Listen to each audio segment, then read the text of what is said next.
Guys, welcome back to the channel. मैं हूं आपकी दोस्त इशिता एंड यस, आज का जो हमारा टॉपिक है वो प्रोस्पेक्टस को लेके होने वाला है। जैसे मैंने आपको बताया था कि प्रोस्पेक्टस रिलीज हो चुका है, लेकिन प्रोस्पेक्टस में क्या क्या मेंशन्ड है उस चीज़ को लेके डिटेल्ड वीडियो होने वाला है। सो आई होप, वैसे भी आज 14th हो चुकी है, आई होप आप लोगों ने सबने एप्लीकेशन फॉर्म फिल कर लिया होगा, क्योंकि कल लास्ट डेट है तो कल के बाद तो फिल नहीं होगा। तो अभी जो बच रहे हैं वो फिल कर लो अपने फॉर्म्स। सो यस, हम आज के वीडियो से स्टार्ट करते हैं और देखते हैं हमारे प्रोस्पेक्टस में क्या क्या नई चीज़ें आई हैं। तो यस, अगर आप हमारे चैनल पर नए हैं तो please do subscribe the channel and let's get started with today's video. हमारी सबसे पहली क्वेरी ये है कि कंबाइंड टेस्ट किस किस के लिए होने वाला है। मुझे बहुत बच्चों ने इस चीज़ के बारे में पूछा। अब प्रोस्पेक्टस रिलीज्ड है, प्रोस्पेक्टस पे क्लियरली मेंशन्ड है कि it is a combined entrance test for BSc paramedics, ठीक है, एंड साथ में पैरामेडिक टेक्नोलॉजिकल कोर्सेज, और दूसरा इसमें हमारे पास जो बी फार्मेसी है उसके लिए भी कंबाइंड कोर्स होने वाला है। तो मतलब कि ये कॉमन एंट्रेंस एग्जाम रहेगा इन दो कोर्सेज के लिए। वैसे तो हमारे पैरामेडिक्स के अंदर भी 4 कोर्सेज ऑलरेडी आते हैं, लेकिन दैट इज कंबाइंडली हम उसको बोलते हैं पैरामेडिक्स। लेकिन इसमें एक और कोर्स हमारे साथ जुड़ गया है इस एंट्रेंस टेस्ट में, जो है हमारे पास बी फार्मेसी। तो इस टेस्ट के थ्रू 2 कोर्सेज में आपका सिलेक्शन होगा, पैरामेडिक्स या फिर फार्मेसी। अब सबसे पहले कोर्सेज की ड्यूरेशन की मैं बात करूंगी। देखो, जो हमारा पैरामेडिक्स है, जो मेडिकल टेक्नोलॉजी कोर्सेज हैं, ये जो हमारे पास इसमें देखो, जो मेडिकल टेक्नोलॉजी कोर्सेज हैं उसमें हमारे पास और 4 कोर्स आते हैं, ठीक है। एक होता है आपका ओटी वाला कोर्स होता है, एक आपका रेडियोलॉजी होता है, एक आपका लेबोरेटरी होता है, और रीनल डायलिसिस होता है। तो ये 4 कोर्सेज आते हैं हमारे पास मेडिकल टेक्नोलॉजी के अंदर, ठीक है। दैट इज पैरामेडिक्स के अंदर ये 4 कोर्सेज आएंगे। तो ये 4 सीट्स तो हमें मिलेंगे, लेकिन इसमें एक और कोर्स ऐड हुआ है पैरामेडिक्स के साथ, जो है हमारे पास फार्मेसी। अब जो पैरामेडिक्स है, देखो, जो मैंने 4 कोर्सेज आपको ओटी वगैरह जो बताए, जो 4 कोर्सेज है वो उसका ड्यूरेशन 3 इयर्स का रहता है, एंड जो फार्मेसी है उसका ड्यूरेशन हमारे पास 4 इयर्स का रहेगा। तो मैं बात करूंगी कॉलेजेस की, किस कोर्स के लिए कौन सा कॉलेज मिलेगा। देखो, जो हमारा पैरामेडिक्स है उसमें शुरू से ही हमारे पास टांडा और आईजीएमसी ही है, और इस बार कोई और एडिशन नहीं हुआ है कॉलेज में, वो सिर्फ टांडा और आईजीएमसी ही रहेगा। तो जो बच्चे पैरामेडिकल कोर्सेज को चूज करेंगे उनको या तो टांडा मिलेगा या तो आईजीएमसी मिलेगा। तो अगर बी फार्मेसी की बात करूँ तो बी फार्मेसी के लिए हमारे पास है आयुर्वेदिक, देखो, college of Ayurvedic pharmaceutical sciences, Jogindernagar Mandi. तो उस कॉलेज के लिए जो बच्चे बी फार्मेसी का कोर्स चूज करेंगे उनके लिए हमारे पास ये कॉलेज प्रेफर किया जाएगा। तो इस कॉलेज के लिए बच्चों को एडमिशन मिलेगा। तो ये तो हो गया कॉलेजेस की बात कि क्या क्या कॉलेजेस हमारे होने वाले हैं और किस कोर्स में क्या है। ठीक है, मैंने आपको पैरामेडिक्स का एक्सप्लेन कर दिया कौन कौन से कोर्सेज होते हैं। इसको लेकर मैंने डिटेल वीडियो ऑलरेडी पिछले साल बनाया था, आप उसको भी चेकआउट कर सकते हैं कि कौन कौन से कोर्सेज डिटेल में इसमें होते हैं। लेकिन फिलहाल मैंने आपको एक थोड़ा सा ओवरव्यू दे दिया कि ये 4 कोर्सेज हैं पैरामेडिक्स में, ये आएंगे। इस चीज़ के लिए आपको एडमिशन मिलेगा टांडा और आईजीएमसी। ये 2 ही कॉलेजेस अभी फिलहाल हैं, अभी थर्ड कोई कॉलेज नहीं है पैरामेडिक्स को लेके। और जो फार्मेसी है, फार्मेसी को लेकर मैंने आपको जोगिंद्रनगर वाला जो फार्मास्यूटिकल का कॉलेज है वो बता दिया। तो ये दोनों कोर्सेज के लिए हो गया। लेकिन अब मैं इस वीडियो में जो डिटेल डिस्कशन करने वाली हूँ वो सिर्फ पैरामेडिक्स को लेके होने वाला है। फार्मेसी को लेकर मैं कुछ नहीं बोलने वाली हूँ, ठीक है। तो जो मैं डिस्कशन करूँगी वो सिर्फ पैरामेडिक्स को लेकर ही करना चाहती हूँ, क्योंकि मैं खुद पैरामेडिक्स से हूँ। हाँ, अगर कोई 1-2 चीज़ें फार्मेसी की इंपॉर्टेंट होगी तो मैं आपको बता दूंगी, बट फिलहाल I am gonna talk about paramedics only, क्योंकि मैं खुद पैरामेडिक स्टूडेंट हूँ, इसलिए मैं पैरामेडिक का ही बताऊंगी। फार्मेसी का मुझे इतना नॉलेज है भी नहीं और मैं उसके बारे में कुछ कहना भी नहीं प्रेफर करूँगी, क्योंकि जिसकी नॉलेज मुझे नहीं है उसके बारे में मुझे बोलना भी नहीं चाहिए। तो ये तो हो गया। बाकी आप लोगों ने एप्लीकेशन फॉर्म फिल कर लिए होंगे। बाकी एप्लीकेशन फॉर्म की फीस इसमें बताई थी। तो जो जनरल है, ओबीसी है और ईडब्ल्यूएस है, उनके लिए एप्लीकेशन फॉर्म की फीस 1500 रही है, और जो हमारे पास एससी और एसटी कैटेगरी वाले बच्चे हैं उनके लिए 1000 फीस रही है एप्लीकेशन फॉर्म की। और अगर मैं एंट्रेंस टेस्ट की बात करूँ, मैं आपको पहले भी बता चुकी हूँ, 28 अगस्त को हमारा टेस्ट होने वाला है, और टाइमिंग्स आपकी 2 to 4 PM की है, इवनिंग सेशन में। तो जो प्रोस्पेक्टस में इंपॉर्टेंट डेट्स हमारे पास मेंशन की हैं, सबसे पहला मैंने शेड्यूल रखा है ऑनलाइन एप्लीकेशन फॉर्म के सबमिशन का। तो वो हमारे पास 4 अगस्त से एक्टिव हो गई थी पैरामेडिक्स के लिए साइट, एंड 15 अगस्त हमारी लास्ट डेट है, ये आपको पहले भी बता चुकी हूँ। उसके बाद ये है कि टाइम ऑफ द करेक्शन। देखो, काफ़ी बच्चे मुझे पूछ रहे थे कि हम करेक्शन कब करेंगे। तो देखो, जब आपने एक बार एप्लीकेशन फॉर्म सबमिट कर दिया, अभी फिलहाल आप कोई करेक्शन नहीं कर सकते हो, लेकिन आपकी साइट जो है 16 अगस्त को एक्टिवेट होगी करेक्शंस के लिए। तो आप उस टाइम पे करेक्शन कर सकते हो। अगर आपके नाम पे कोई एरर है, एक बच्चा कहता है उसके नाम में एरर हो गया है, तो अगर आपको वो करेक्ट करना है तो आप वो 16 अगस्त को ही कर सकते हो। फिलहाल आपने जो सबमिशन किया है वो सबमिट हो चुका है, लेकिन करेक्शन के लिए साइट एक्टिव होती है, एंड दैट इज ऑन 16 अगस्त। तो 16 अगस्त को आप क्या कर सकते हो, करेक्शंस अपनी कर सकते हो। जो भी आपके उसमें मिस्टेक्स रही है, कोई डॉक्यूमेंट बचा है तो वो आप 16 को अटैच कर सकते हो। अब नेक्स्ट क्वेरी हमारी एडमिट कार्ड्स को लेके है। देखो एडमिट कार्ड्स जो हैं वो आपको वाया पोस्ट घर नहीं आएंगे, वो आपको ऑनलाइन ही अवेलेबल होंगे। एंड जब एडमिट कार्ड्स रिलीज होंगे तो आई डू अपडेट यू। देखो अपडेट्स मैं आपको प्रोवाइड कर ही देती हूँ। तो जैसे एडमिट कार्ड्स रिलीज होंगे मैं आपको अपडेट प्रोवाइड कर दूंगी, वो भी आपका ऑनलाइन ही होगा। इस बार सबसे अच्छी बात ये रही है कि सब कुछ ऑनलाइन है। देखो आपको कुछ भी ऑफलाइन करने की जरूरत नहीं रही है। जब जिस टाइम पे हम लोगों ने एग्जामिनेशन फॉर्म भरा था उस टाइम पे हमको वाया पोस्ट भेजना पड़ा था, कभी कुछ बच्चे खुद IGMC गए थे फॉर्म सबमिट करने के लिए। तो इस बार ऐसा कुछ भी नहीं है, जो भी है सब कुछ ऑनलाइन ही अवेलेबल होने वाला है। तो आपके एडमिट कार्ड्स भी जो है वो ऑनलाइन आएंगे। उसकी टेंटेटिव डेट इन्होंने बताई है 23 अगस्त। तो 23 अगस्त तक हमारे पास क्या है एडमिट कार्ड्स हो सकता है रिलीज हो जाए। उसके बाद एंट्रेंस टेस्ट की डेट मैंने आपको बता दी है 28 अगस्त है। एंड आंसर की हमारी 29 से 31 के बीच में रिलीज हो जाएगी। ठीक है, ये सब कुछ प्रोस्पेक्टस में दिया हुआ, मैं जस्ट एक बार इनको एक्सप्लेन कर रही हूँ, बाकी तो प्रोस्पेक्टस में सब दिया ही है। और जो आंसर की है वो आपकी 29-31 के बीच में कभी भी रिलीज हो सकती है। उसके बाद रिजल्ट डिक्लेरेशन की टेंटेटिव डेट दी है, दैट इज 6 सितंबर तक इन्होंने कहा है कि रिजल्ट आ सकता है। और मेरिट लिस्ट भी आपकी 6 सितंबर तक शायद आ जाए, ऐसा इन्होंने इस पर लिखा है। ठीक है, उसके बाद काउंसलिंग का इन्होंने फर्स्ट राउंड जो है वो भी इसमें कोई एक्सप्लेन नहीं है कि कब काउंसलिंग होगी। बस ये है कि जब मेरिट लिस्ट रिलीज होगी तो ऑब्वियसली उस टाइम पे मेरिट लिस्ट के साथ ही नोटिस आता है। मेरिट लिस्ट में ही नोट करके एक मेंशन किया होता है आपको नोटिस, तो उसमें आपको पता लग जाएगा कि आपका ये कब होने वाला है काउंसलिंग। तो उसके बाद काउंसलिंग के लिए जो कैंडिडेट्स एलिजिबल होंगे उनके लिए कोई स्पेशल कॉल लेटर नहीं आएगा, आपको साइट के साथ ही अपडेटेड रहना पड़ेगा। उसके अपडेट्स भी आपको मैं प्रोवाइड कर दूंगी। और उसके बाद डेट ऑफ ज्वाइनिंग कोर्सेज दिया है इसमें, तो वो तो तभी होगा देखो जब काउंसलिंग होती है तो उस टाइम पे ही आपको डेट ऑफ एडमिशन भी मिल जाता है। वो आपको ज्वाइनिंग लेटर देते हैं, उसमें मेंशन होता है कि आपको अपनी ज्वाइनिंग किस दिन कॉलेज में जाके देनी है। तो वो सब काउंसलिंग के ऊपर ही डिपेंड होगा।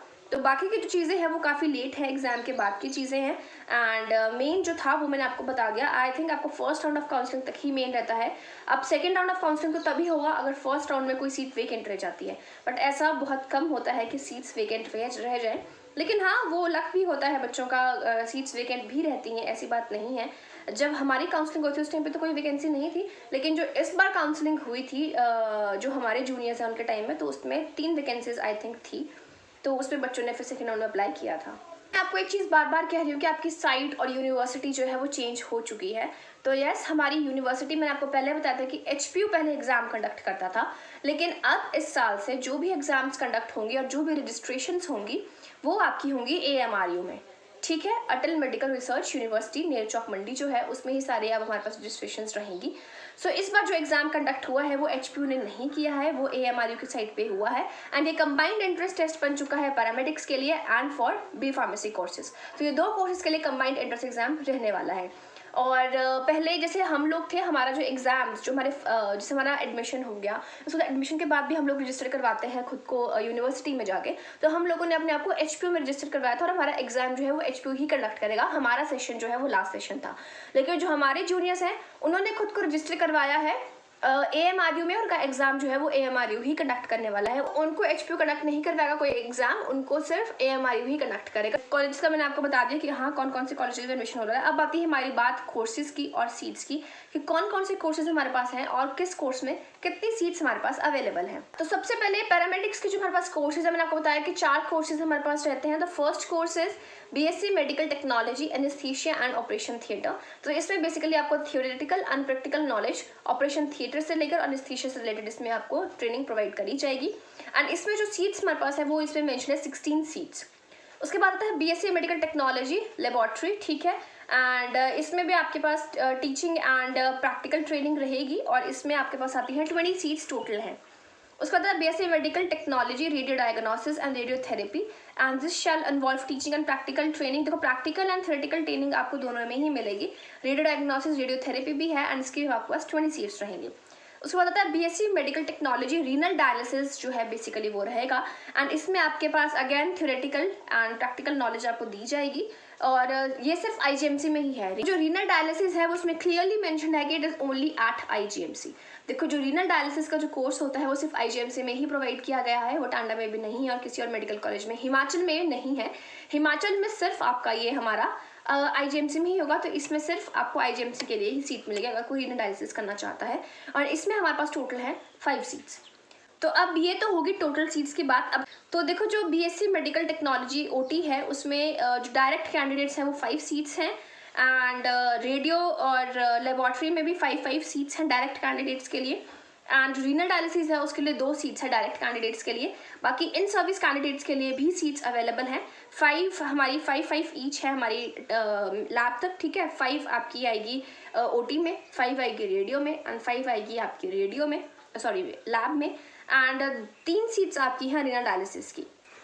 तो ये टोटल सीट्स रहेंगी हमारे पास, ठीक है। जो हमारे डायरेक्ट कैंडिडेट्स हैं, जो हम जैसे स्टूडेंट्स हैं जो डायरेक्टली जाते हैं, उनके लिए टोटल सीट 17 है। लेकिन ये मैं सिर्फ अभी आईजीएमसी की बात कर रही हूँ, आईजीएमसी में सिर्फ 17 सीट्स है।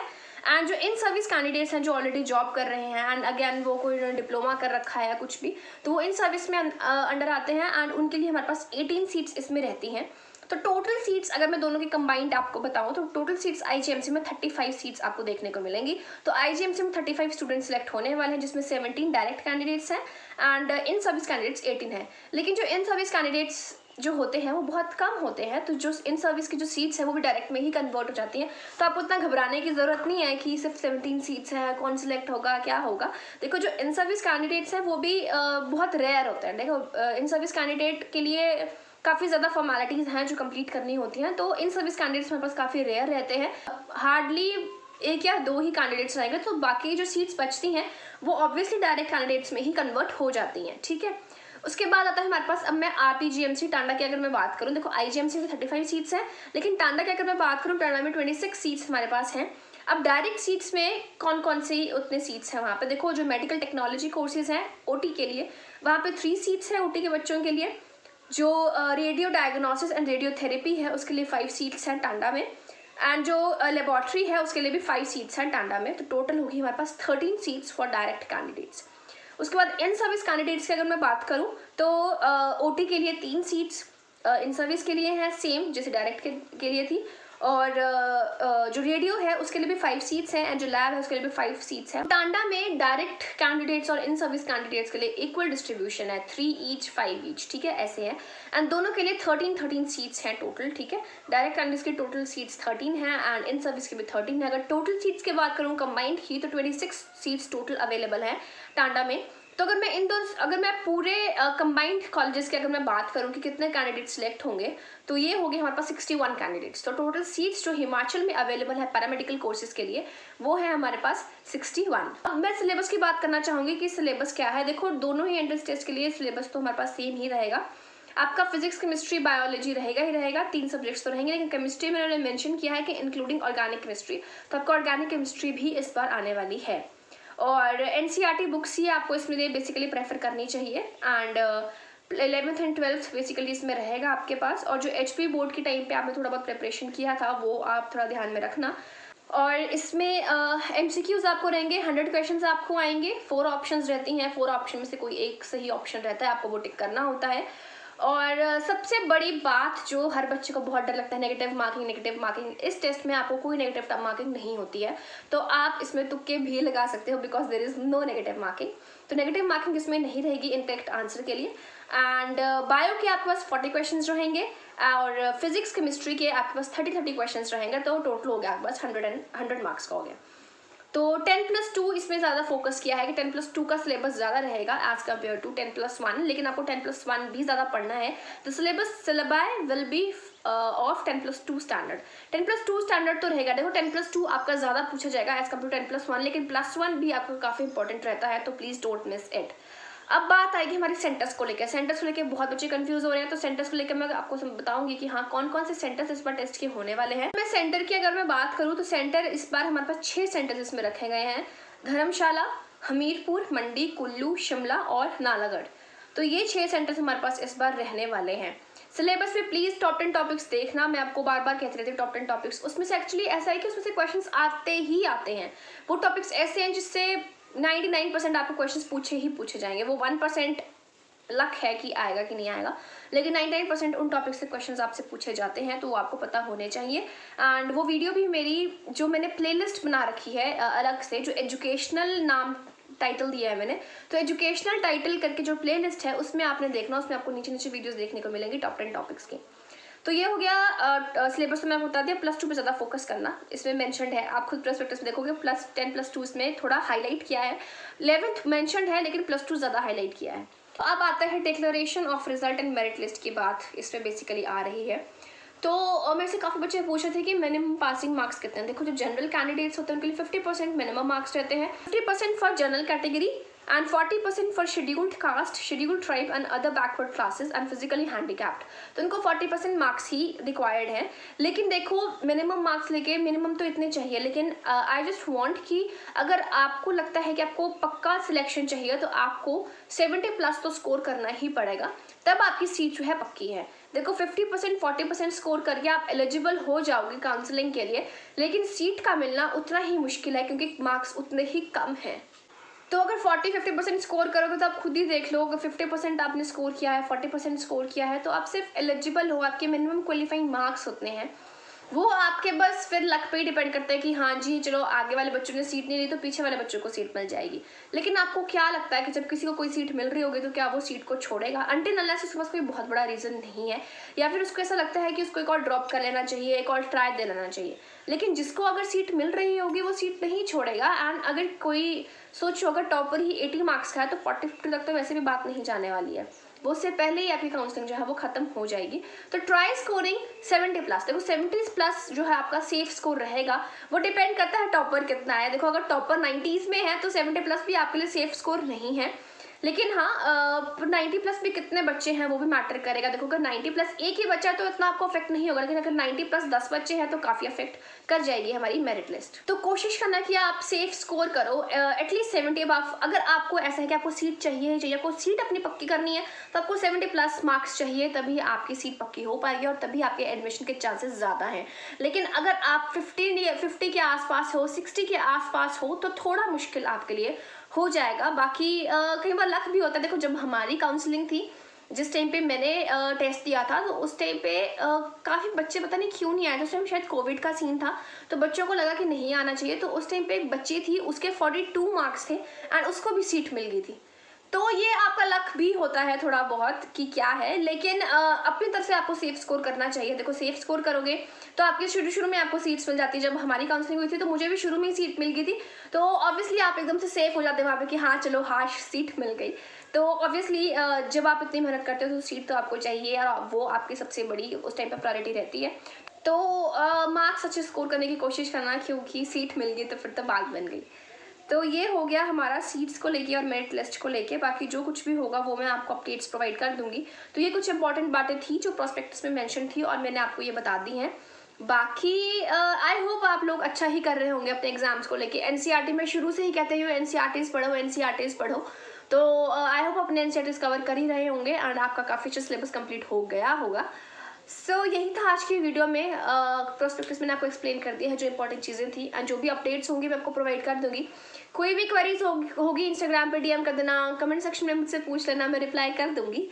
सो या बी फार्मेसी का मैंने नहीं एक्सप्लेन किया है ज़्यादा इसमें, मैंने सिर्फ पैरामेडिक्स का ही एक्सप्लेन किया है। बाकी वैसे तो कंबाइंड एंट्रेंस टेस्ट है तो सिलेबस वगैरह सब कुछ सेम ही रहने वाला है। आई होप ये वीडियो आपको काफ़ी हेल्प आउट करेगी एंड टॉप 10 टॉपिक्स बिल्कुल मिस मत करना। PYQ मैंने प्रोवाइड किए हैं। काफ़ी बच्चे कह रहे हैं कि 2021 का प्रोवाइड करो, लेकिन मुझे 2021 का पेपर ही नहीं मिल रहा है, मैं कैसे आप लोगों को वो प्रोवाइड करूँ? ट्राई अगर किसी के पास मिलेगा तो मैं कोशिश करूँगी वो कराने की भी।